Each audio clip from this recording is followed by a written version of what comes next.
নবী মুহাম্মদ সাল্লাল্লাহু আলাইহি ওয়াসাল্লামকে আল্লাহ তাআলা কতটুকু ভালোবাসেন, রাসূল সাল্লাল্লাহু আলাইহি ওয়াসাল্লামকে আল্লাহ তাআলা কতটুকু প্রিয় মনে করেন, আমি আপনাদেরকে বলছি। আল্লাহ রাব্বুল আলামিন পবিত্র কোরআনুল কারিমে নবীদেরকে, সমস্ত নবী রাসূলদেরকে নাম ধরে ধরে রেখেছেন। আল্লাহ রাব্বুল আলামিন আদমকে নাম ধরে রেখেছেন, ইয়া আদম। আল্লাহ রাব্বুল আলামিন নূহকে নাম ধরে রেখেছেন, ইয়া নূহ। আল্লাহ রাব্বুল আলামিন জাকারিয়াকে নাম ধরে রেখেছেন, ইয়া জাকারিয়া। আল্লাহ রাব্বুল আলামিন ইয়াহইয়াকে নাম ধরে রেখেছেন, ইয়া ইয়াহইয়া। আল্লাহ রাব্বুল আলামিন ঈসা আলাইহিস সালামকে নাম ধরে রেখেছেন, ইয়া ঈসা। আল্লাহ রাব্বুল আলামিন মূসা আলাইহিস সালামকে নাম ধরে রেখেছেন, ইয়া মূসা।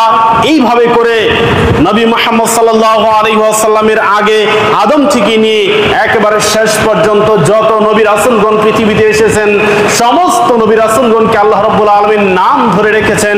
কিন্তু আমার আপনার নবী মুহাম্মদ সাল্লাল্লাহু আলাইহি ওয়াসাল্লামকে যখন আল্লাহ রেখেছেন, তখন সম্মানের সাথে বলেছেন, ইয়া আইয়ুহান নাবিয়্যু, ইয়া আইয়ুহার রাসূল, ইয়া আইয়ুহাল মুযাম্মিল, ইয়া আইয়ুহাল মুদ্দাসির। সকলে বলে আলহামদুলিল্লাহ।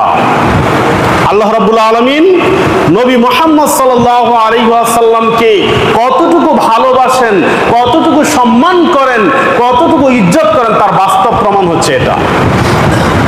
আপনি দুনিয়াতে কোনো মেম্বারকে আপনি নাম ধরে তেমন ডাকেন না, কোনো চেয়ারম্যানকে আপনি নাম ধরে ডাকেন না, তাকে একটা সম্মান সূচক একটা শব্দ দিয়ে তাকে আপনি সম্বোধন করেন।